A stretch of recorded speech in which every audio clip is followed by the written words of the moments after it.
Muktamar PAS yang menjadi sebutan ramai juga berkaitan dengan tawaran kerajaan perpaduan supaya PAS menyertai kerajaan.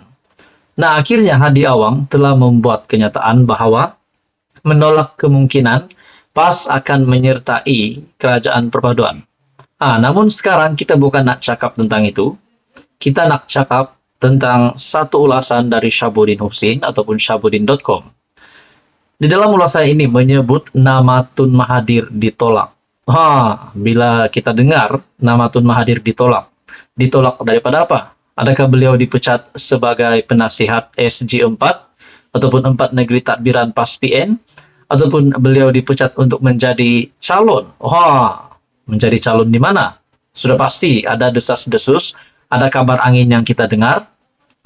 Tun Mahathir sekali lagi mempunyai harapan yang cerah untuk sekali lagi tampil di Dewan Rakyat menjadi ahli parlimen sekiranya beliau dicalonkan oleh PAS di pilihan raya kecil Kemaman, dan itu pun kalau beliau menang. Nah, tuan-tuan dan puan yang amat dihormati, satu ulasan dari Syahabuddin Husin, walau hadir muktamar PAS, Hadi Awang tetap tolak Tun Mahathir. Presiden PAS Hadi Awang menepis desas-desus bekas Perdana Menteri Dr. Mahathir Mohamad akan dinamakan sebagai calon Perikatan Nasional bagi pilihan raya kecil Parlimen Kemaman. Tidak munasabah. Kalau nak timbulkan biar munasabah, katanya pada sidang media di tepian Muktamar PAS ke-69. Hadi juga memaklumkan Perikatan Nasional belum memuktamadkan calonnya dan Mahathir tiada dalam senarai. Disahkan di sini oleh Hadi Awang sendiri, Presiden PAS memaklumkan PN belum memuktamadkan calon. Nah, itu yang pertama. Yang kedua, dan Mahathir tiada dalam senarai itu. Maksudnya, bye-bye Mahathir, selamat tinggal Mahathir. Adakah kita boleh kata begitu? Disebabkan, mungkinkah Mahathir telah merasakan bahwa PN ataupun PAS akan meletakkan dirinya sebagai calon di Kemaman? Mungkin saja. Nah, tiba-tiba pula Hadi Awang menolak ataupun telah sah membuat kenyataan belum memuktamadkan calon dan Mahathir tiada dalam senarai. Sudah pasti cita-cita Mahathir sekali lagi hancur sekiranya beliau mahu menjadi ahli parlimen lagi. Itu pun kalau beliau mampu menang di Kemaman. Nah, kita kembali di dalam ulasan dari Syahabuddin. Pengundi Kemaman akan memilih wakil rakyat pada 2 Desember.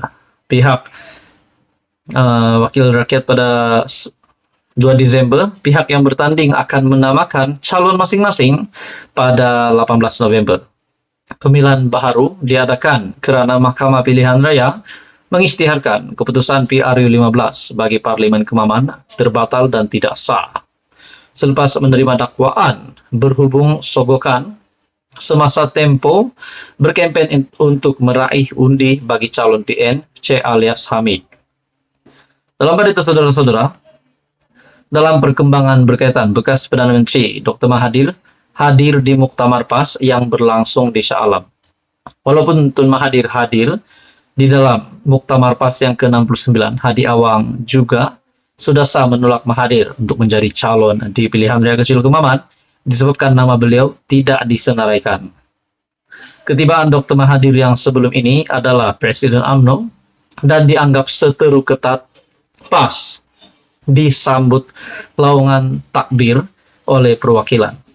Jadi saudara-saudara, apa komen Anda berkaitan dengan isu ini? Adakah sekiranya Mahathir bertanding di Kemaman, beliau akan sekali lagi dimalukan kalau kalah lagi, ataupun dengan keputusan Hadi Awang di mana Mahathir tidak masuk dalam senarai untuk dicalonkan, itu adalah keputusan yang terbaik. Nah, itu menjadi persoalan. Apa komen Anda? Teruskan bersama di dalam channel ini untuk info yang seterusnya. Anwar Ibrahim letak jawatan. Perdana Menteri Malaysia ke-10 letak jawatan. bagaimana perkara ini boleh berlaku.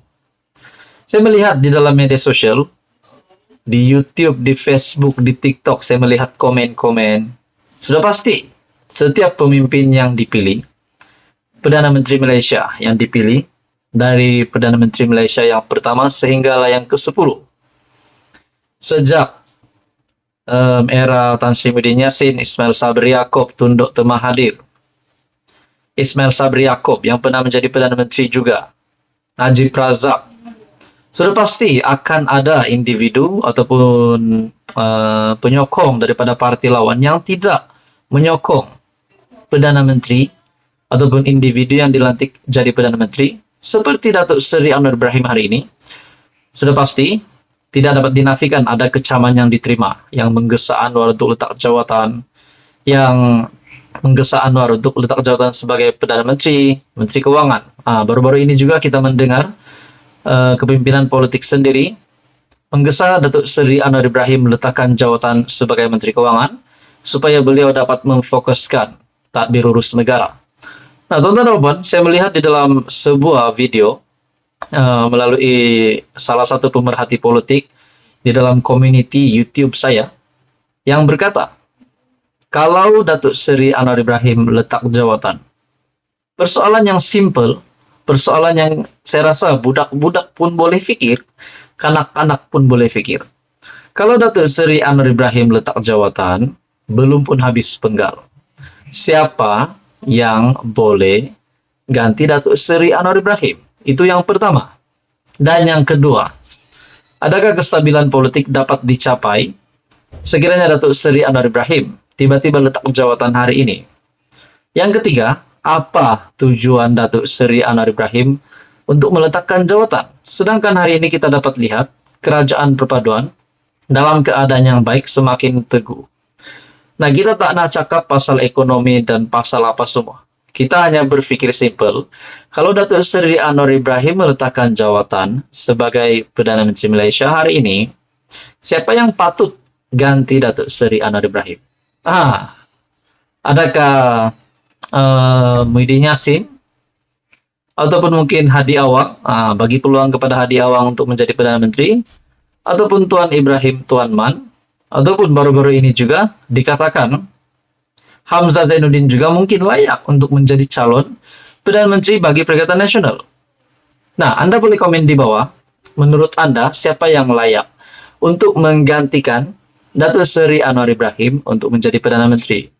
Ataupun timbalan Perdana Menteri hari ini, yaitu Ahmad Zahid Hamidi. Nah, saudara-saudara, secara pribadi, pendapat saya secara pribadi, tak perlu menggesa Datuk Seri Anwar Ibrahim meletakkan jawatan. Sedangkan sokongan yang kukuh hari ini untuk kerajaan perpaduan, 2/3 sokongan daripada ahli-ahli parlimen, bahkan gabungan-gabungan kerajaan perpaduan, Barisan Nasional GPS, dan beberapa parti yang lain juga telah menyatakan sokongan terhadap kerajaan perpaduan sehinggalah habis penggal, yaitu pada pilihan raya umum ke-16 pada tahun 2027. Tidak mungkin ada lagi yang mampu menggantikan Datuk Seri Anwar Ibrahim. Dan kalaupun mungkin ada, bagi saya lebih memilih Datuk Seri Anwar Ibrahim supaya beliau tetap menjadi Perdana Menteri demi kestabilan politik. Saya percaya juga Hadi Awang adalah seorang pemimpin yang hebat, Muhyiddin Yassin seorang pemimpin yang hebat, Hamzah Zainuddin seorang pemimpin yang hebat. Tetapi adakah yang di luar sana patut menggantikan secara drastik kedudukan sebagai Perdana Menteri? Nah, saudara-saudara, tuan-tuan dan puan, menurut Anda apa komen Anda? Teruskan bersama di dalam channel ini untuk info yang seterusnya. Halo semua, salam sejahtera Malaysia. Selamat datang ke channel Fels Lifestyle. Satu lagi isu menarik hari ini. Nah, hari ini kita bukan bercakap tentang rasuah, kita bukan bercakap tentang gerakan untuk menggulingkan kerajaan, kita bukan bercakap tentang parti ini akan masuk parti ini, tidak. Tetapi hari ini kita akan mengulas ataupun bercakap tentang isu ataupun keputusan terkini pembebasan Najib Razak. Nah, apa yang saya amat terkejut di sini, dan dalam masa yang sama saya rasa amat menghormati Datuk Seri Najib Razak disebab kepemimpinannya yang begitu hebat sekali. Kita tahu hari ini Najib Razak yang menjalani hukuman penjara di penjara Kajang. Nah, akhirnya saudara-saudara, terdapat satu gerakan yang pasti menggemparkan kepimpinan politik di Malaysia. Satu artikel mengesahkan terdapat gerakan kumpul tanda tangan mahasiswa untuk bebaskan Najib.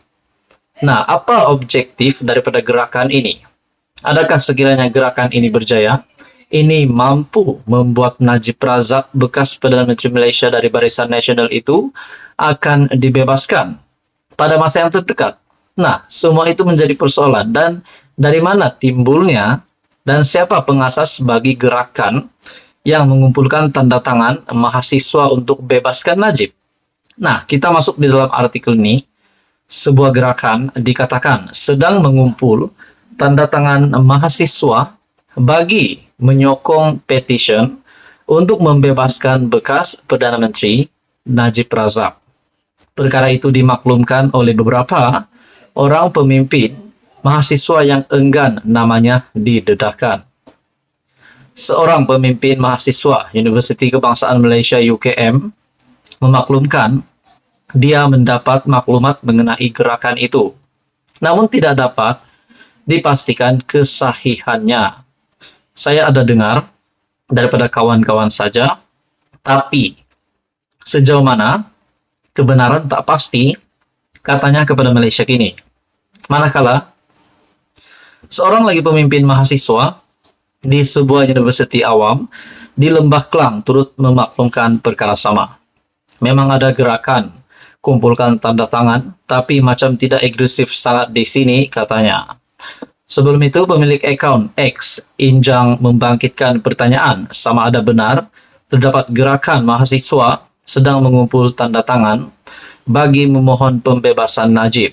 Dia turut memuat naik bantahan sesetengah pihak berhubung perkara itu, serta sokongan sekumpulan mahasiswa kepada Najib di mahkamah baru-baru ini yang disiarkan di sebuah portal berita. Pada 14 Oktober lalu pula, sebuah sekumpulan yang menggelarkan diri mereka Gerakan Pulangkan Najib mensasarkan untuk mengumpul sebanyak 1 juta tanda tangan petition bagi membebaskan Najib untuk dipersembahkan ke Istana Negara.